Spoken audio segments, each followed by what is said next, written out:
Hi, we're Josh and Ariel Walmsley, owners of Green Valley Tree LLC, based in North Windham. We're proud to sponsor Connecticut East this week and to serve the communities of Windham and New London counties with our tree removal and plant healthcare services. Visit our website at greenvalleytreeworks.com for a full list of our services or give us a call on 860-234-4041. We look forward to hearing from you. 2020 is almost over, and we're taking a look back at some of the big stories of the year with the Connecticut Examiner. From Black Lives Matter's protests to the Connecticut Port Authority and even electricity prices. Plus a look at some other stories making the headlines from around the region. This is Connecticut East This Week.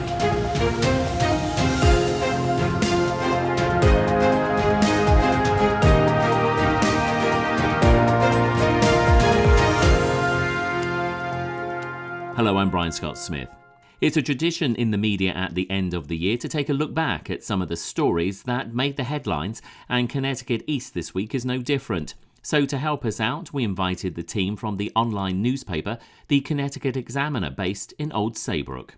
So joining me on the podcast is the entire staff of the Connecticut Examiner, and let's quickly run through the names. We have Gregory Stroud, who's the editor. We have Kate Hewitt, who's a senior reporter. Julia Worth, who's also a reporter. Brendan Crowley, who's also a reporter.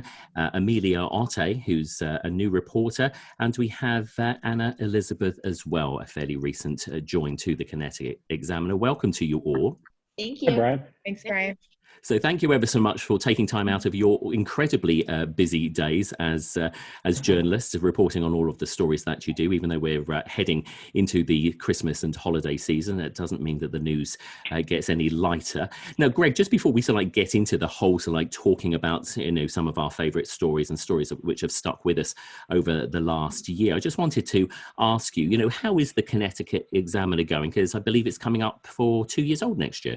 We're 2 years in May. I have to say that we started out sort of with a plan to have 2 reporters and go 2 years and to see how it would work. And so I think you can kind of see that we're exceeding the plan with the staff, and it's going very well. We're a local paper, but our number 1 readership is in New York City, and our number 2 readership is in Hartford. So for Southeastern Connecticut, that's what we want. Did that surprise you in any way? Because, I suppose it's not unheard of that people in New York are interested clearly in what happens in Connecticut. Many people have summer houses or residences here. But were you surprised that, from the heat map, that New York seems to be as like a big chunk of your readership? It was really the plan all along, in a sense. We wanted to have a newspaper. We wanted to reach a readership that lived in Connecticut but still had the New York Times as their local paper, in a sense. So it sort of fits that demographic, I think. And what sort of reactions have you been getting from, the readership? Because I see that you do get letters to the editor, and certainly when the political season was at its height just before the election, you printed quite a lot of those letters. But what sort of general reaction have you been getting from the readership? When we first started out, there's suspicion, a little bit suspicion. Who are we? Who's funding us? Any press is there's questions. And then we've just been building with our reporting a pretty loyal readership, every town in Connecticut. And what's odd is that our most loyal readers actually are both on the left and the right. And it's something that I really value. And it's something that we're trying to do, is to create this sort of common conversation, some shared space, which is kind of disappearing. I think we've seen it disappear. So I think that's what's reflected in our letters, is really a diverse political readership. Yeah, because I was going to say, your website makes it quite clear that you are a non-partisan and that you do not endorse any particular political party. So as you say, to get that sort of readership, you're doing your job right. Thank you. Part of it, I think, is, if I had to say what we've seen in the election, is that Connecticut is stubbornly local. And the candidates that often ran on the national issues had a tough time in this last election. As much as this was a base election, a very, as big as the stakes were on the national level, what we saw is that Connecticut is really interested in very local issues. They have a very personal relationship with their politicians. And so in that sense, we can kind of fit in there and talk about the local, I think, with care in a way that can sort of appeal to people across the spectrum. Absolutely. Now, somebody who knows all about the local newspaper industry, of course, is Kate Hewitt, who is the senior reporter with the Connecticut Examiner, formerly the Westerly Sun. Kate, how different is the Connecticut Examiner to the Westerly Sun? I would say it's very different because, our motto is big questions in small places. And so we're trying to take the larger questions that affect small towns and really talk about those issues. So we don't, we kind of try to make it broader. Even if we're just covering a town meeting, we try to bring those issues into a broader context. And so it's not just, it's local news, but kind of thinking about the bigger issues. And Westerly Sun probably focuses more on the local and not so much on those broader issues. Well, let's pick up on some of those stories. As we said at the top of this, we are going to look back at some of the stories which meant something to us or meant something to the readers and listeners as well. I'm going to kick this off just to help the situation out. I suppose the one thing that, I remember distinctly, and so will many others, including all of yourselves, is the national outcry after the death of George Floyd at the hands of the police in Minneapolis back in May of 2020. And of course, what happened after that across the nation. Julia, you do a lot of reporting. Any thoughts on that particular story string and, what came out of it for you? Yeah, so for me, I focus more on education than anything else. And it really brought up a lot of questions about curriculum going into this fall.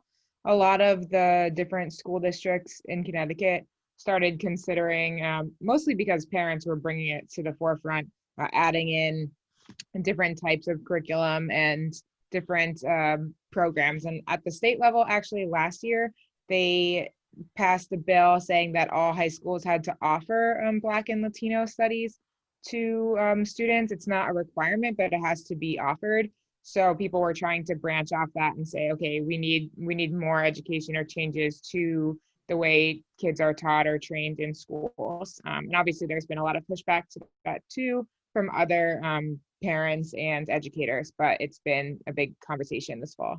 Yeah, absolutely. And of course, the police very front and center as part of those conversations. I know that the Connecticut Examiner has done quite a few stories, obviously, on the police issues there. And of course, we saw the introduction of what's being hailed as a slightly controversial piece of legislation in the police accountability bill here in Connecticut. I want to turn to, the three of the newer and younger members of the staff. That's Anna, Brendan, and Melius. I want to turn to you three. I mean, as the younger and newer members of the Connecticut Examiner, I mean, how did you feel about this particular story, Brendan? Yeah, I mean, it's definitely been a big story in our generation. Going back, I think back to probably Ferguson was where a lot of us really started to take a look at these issues in a way that people like, speaking for myself, a white middle class guy, didn't have to think about these things a lot growing up in New Jersey.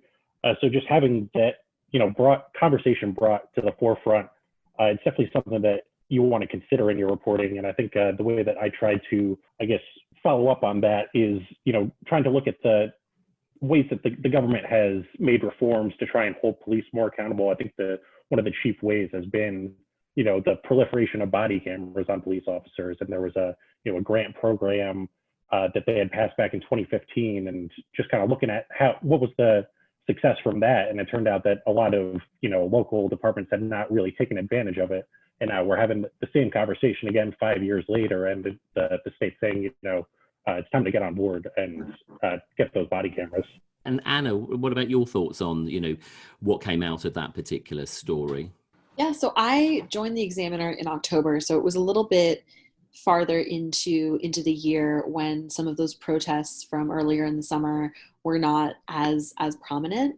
But it was interesting coming in, and I moved to Connecticut just a few months ago and got to learn a lot about what some of the biggest priorities were in the state legislature and just among activists. And so much of that conversation really, at least to me as a relative newcomer to the state, feels shaped by those protests and those movements. There's, in every story I've worked on and everyone I've talked to, conversations about equity and racial justice have really been at the forefront, even in conversations or in topic areas that may not necessarily have in the past been looked at through an equity lens. And Amelia, what about yourself? Looking back at everything that came out, from that particular story and continues obviously across the US. What were your thoughts on that?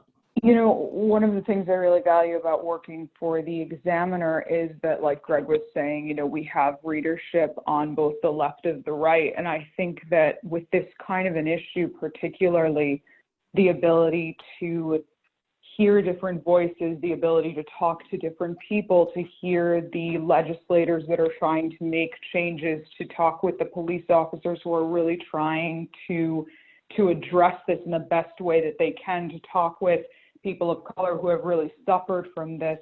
I think that what we get out of this is that these issues should not be easy. They should not be easy things to answer. We should be constantly grappling with this. And I like that we're able to really put out these issues and say, look, there's good people on every side really trying to do the right thing here. And the fact that we can kind of put out that this isn't easy and that we need to be constantly questioning our approaches is really important. We're certainly going to be hearing a lot more about it. Hopefully, I say hopefully because let's hope that people don't back down from it and it doesn't go quiet. So let's hope that we hear a lot more stories, coming out about the Black Lives Matter movement and everything that's connected with it next year as well. Because no doubt the COVID stories will be there, but we'll start to hopefully quieten down a bit. And I suppose that's a good point now to segue into COVID. Catherine, I just want to pick on you for a second. I mean, COVID stories. I mean, are you over them? Oh, I'm definitely not over the COVID stories. No, the COVID stories are going to continue. They really color everything, and we don't even know going forward how much. So, the COVID pandemic has lasted a lot longer than anybody expected, and it will go on. Probably the aftermath will be longer. So it's going to affect everything we do for quite some time. Greg, as editor, how do you keep focusing on this? How do you refocus on this to make sure that you're getting not only to the story, the heart of the story, but not just keeping it fresh, but trying to get those different angles? As a new organization adding staff, we deal with COVID in just an organizational level. I mean, it's part of the fabric of what we're doing, how we interact with each other. So with this Zoom technology is how we talk every morning at 8:30 and set the agenda for the day. I think that what we try not to be for local news is we try not to be reactive. So we're really working on some bigger themes, some investigative work, trying to dig into the policy. And so keeping it fresh is just keeping digging, I guess, and keeping our ear and trying to talk to people, the community. And that's one of the tough things, particularly, with Brendan. I think we hired you from Missouri, and Amelia was in New York, and Anna, you were in Washington. And so we have all these newcomers who have essentially only lived in Connecticut with COVID and with quarantine.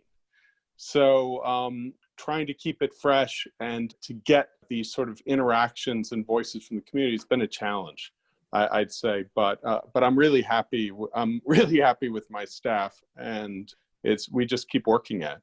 Let's pick on some stories. They may be COVID related, they may not be COVID related, because despite the fact that COVID obviously has dominated the headlines and will continue to dominate the headlines for a while, certain other stories were going on still. Julia, any particular story, from this year that really struck a chord with you?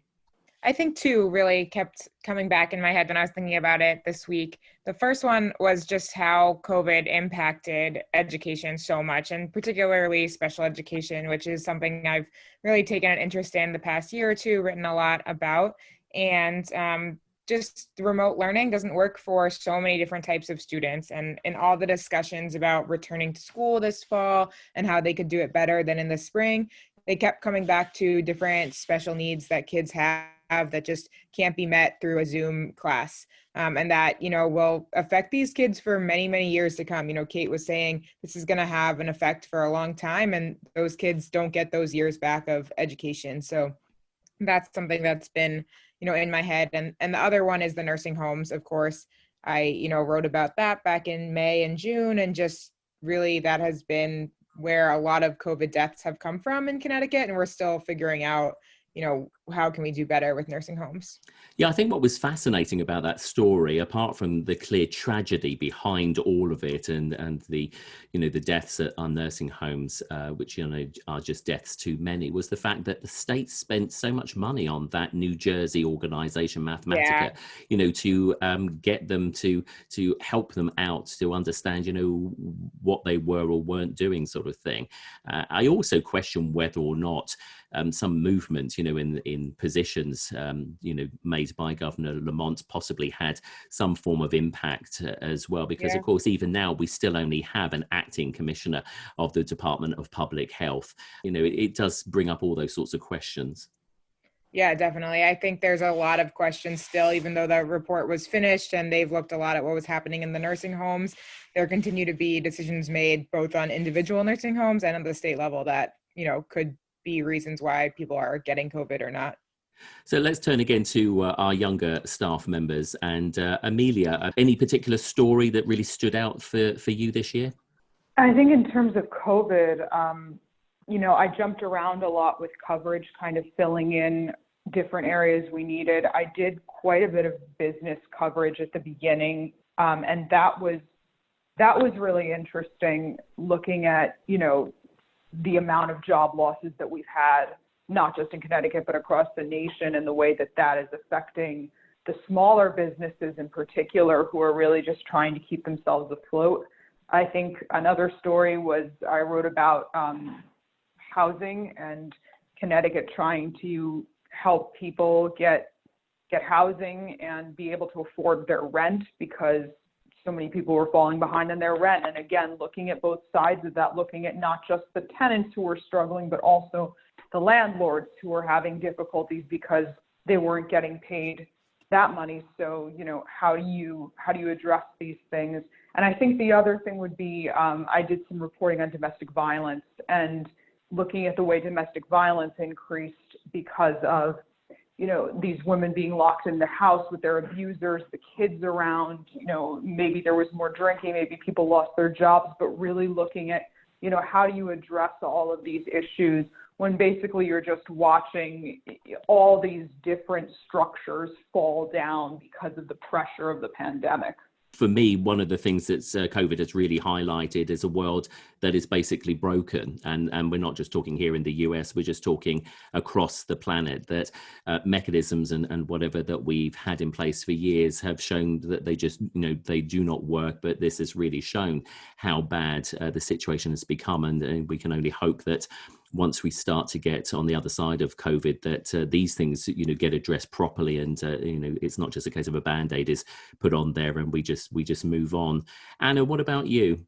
Yeah, so in the last, month or so, I've been doing a lot of work trying to forecast what the upcoming legislative session is going to look like, and talking to a lot of lawmakers, both those who've been in Hartford for a while and newly elected ones, about what their priorities are. It seems like this is going to be a very unique session, and the fact that it's going to be done primarily remotely, and the challenges with COVID that will really overshadow any other legislation have made it kind of an interesting challenge for activists and for legislators who want to put their issues to the forefront. So two that I have kind of gone deeper on, first would be marijuana legalization, which was, something I was thinking about with your earlier question about how equity has changed conversations about different issues.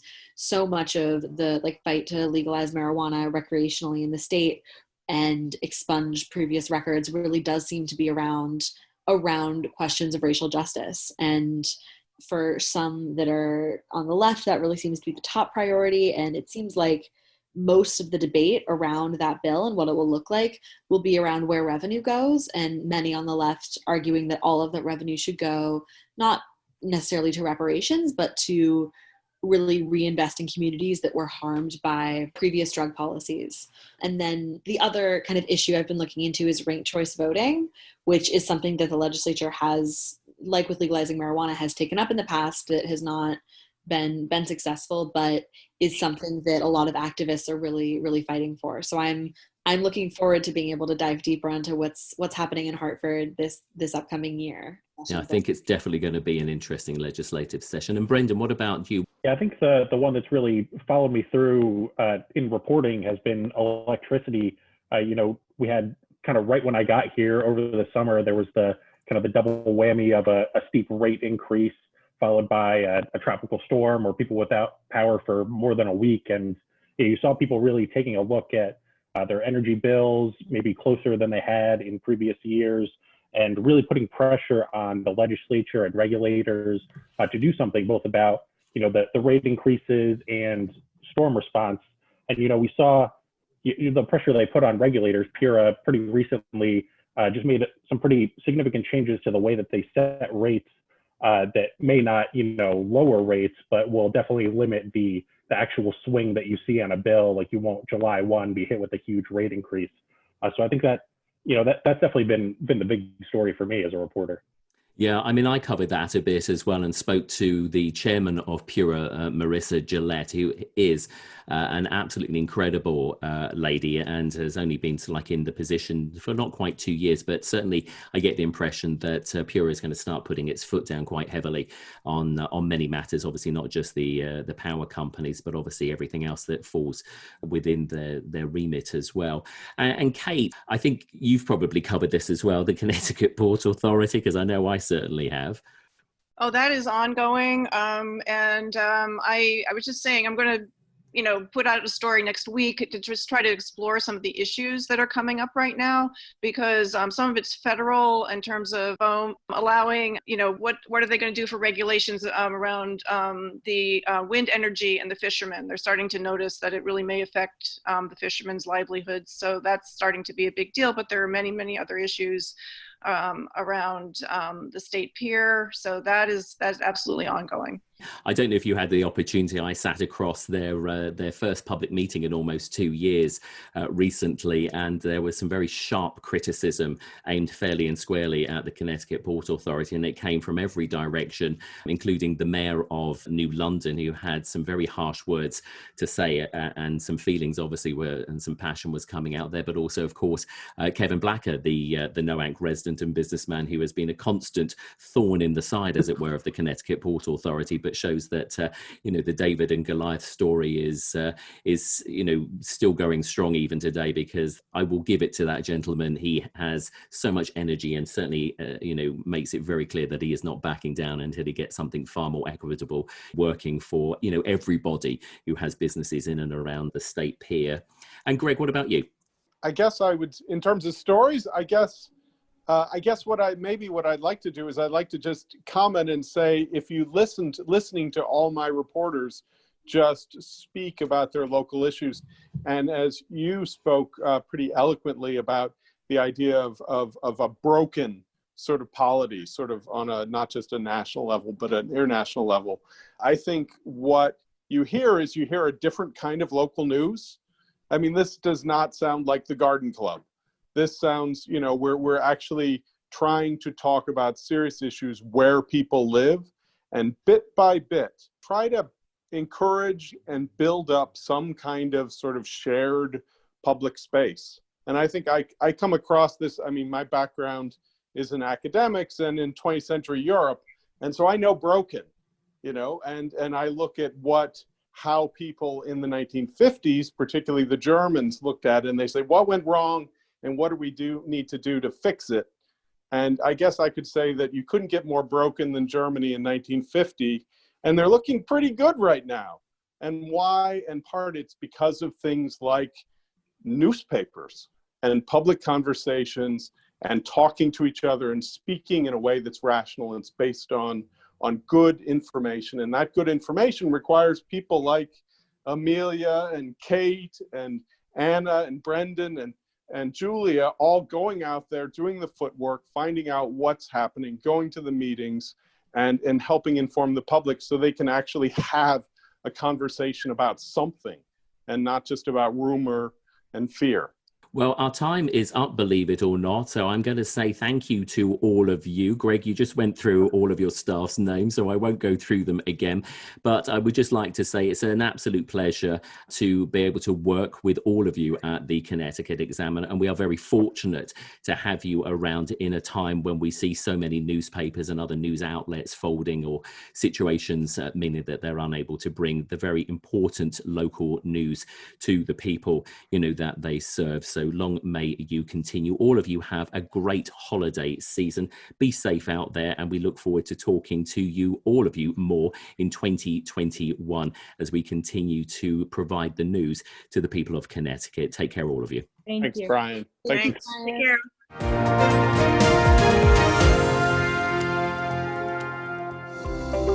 Green Valley Tree LLC is proud to sponsor Connecticut East this week. Contact Green Valley Tree LLC for all your tree removal and plant health care needs and more. Find us at greenvalleytreeworks.com or call 860-234-4041. Time now for a look at some of the other stories making the headlines in the region recently. In the Connecticut Examiner this week, the Hartford and Fairfield County Medical Associations are asking Governor Lamont to draft an executive order that would allow medical assistants to administer vaccines. In a letter from the Fairfield County Medical Association, the association's president, Craig Olin, said that allowing medical assistants to administer vaccines would help address the anticipated demand for the COVID vaccine. Connecticut and New York are the only two states currently who do not allow medical assistants to give vaccination shots. In the day this week, for 12 years, a threat hung over Plum Island like the sword of Damocles, that one day the federal government would sell the unspoiled preserve into private hands and leave it to an unknown fate. Recently, that threat disappeared when Congress repealed two laws that mandated the sale, all but guaranteeing that the island will not be developed.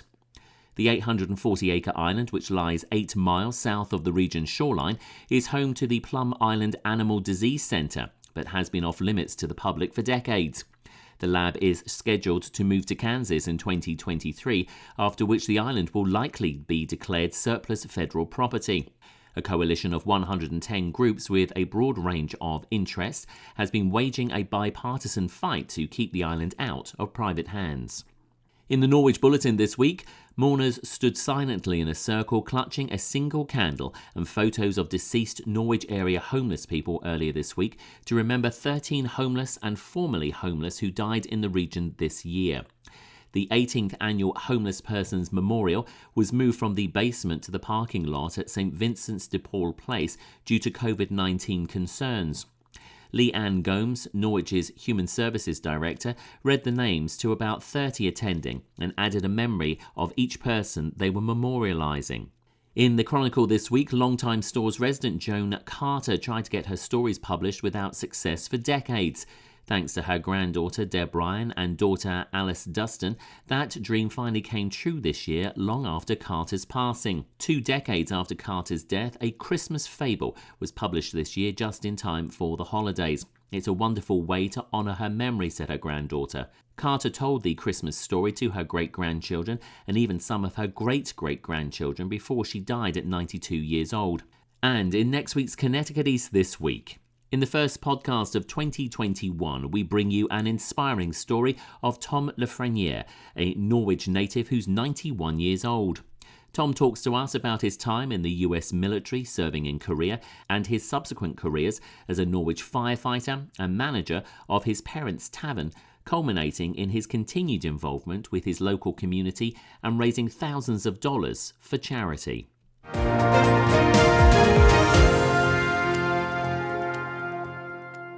That's all from us for this edition. Do send us your questions and story ideas to the show via our website at connecticut-east.com or Facebook or Twitter at Connecticut East, where you can also listen to the show again on demand. And please like, follow and share on your social media platforms too. Have a great holiday season and a healthy new year. I'm Brian Scott Smith. Thank you for listening.